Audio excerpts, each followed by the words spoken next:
Assalamualaikum. Kali ini saya nak bersembang mengenai mati. Jadi dalam pagi tadi saya ada terbaca di Facebook. Datanglah berita seorang artis terkemuka tanah air telah meninggalkan dunia, ya, telah mati. Takziah, ya. Nur Adibah, ya. Adibah Nur, ya.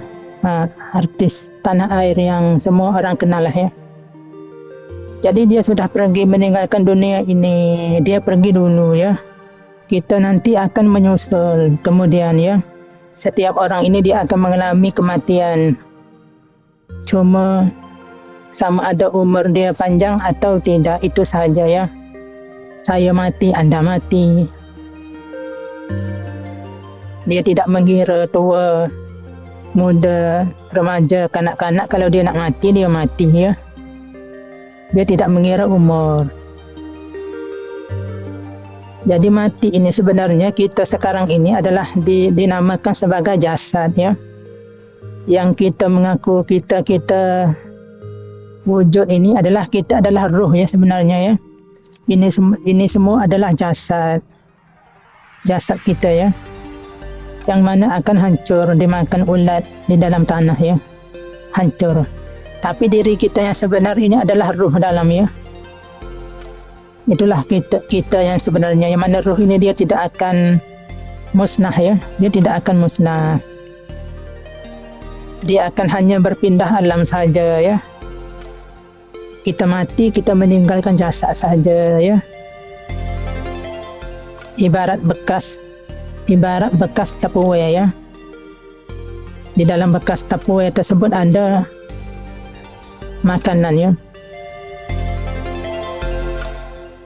Jadi perumpamaan dia seperti makanan yang dikeluarkan daripada bekas tupperware tersebut, ya. Itu sahaja, ya. Kita punya jasad ini adalah dia punya bekas kita punya roh, ya.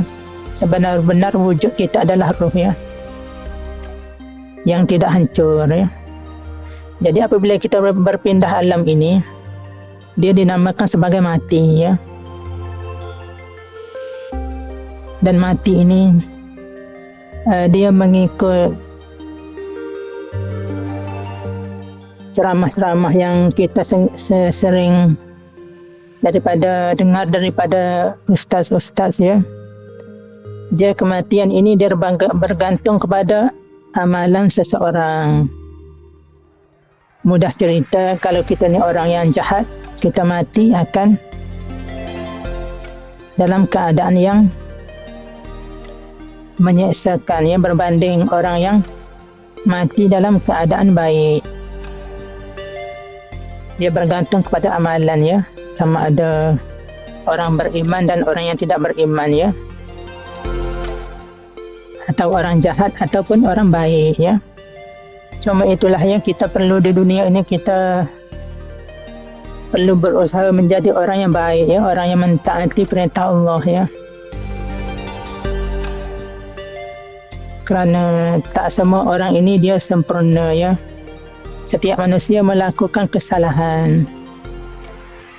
Lepas kita lakukan kesalahan, kita bertaubat, ya. Hari-hari memang kita melakukan kesalahan, ya. Kalaupun anda nak tidur seharian, anda tak buat apa, ya. Anda tidur sahaja, kononnya anda tak nak buat dosa. Daripada pagi anda tidur sampai malam, ya, tidur. Sebenarnya anda tidur tak bangun pun, itu pun dikira sebagai dosa, ya. Anda dosa menghabiskan masa dengan sia-sia, ya. Jadi anda tak boleh lari daripada dosa ini. Jadi sebab itulah kita manusia ini sentiasa perlu beristighfar, ya, bertaubat kepada Allah, ya. Itu sebenarnya, ya.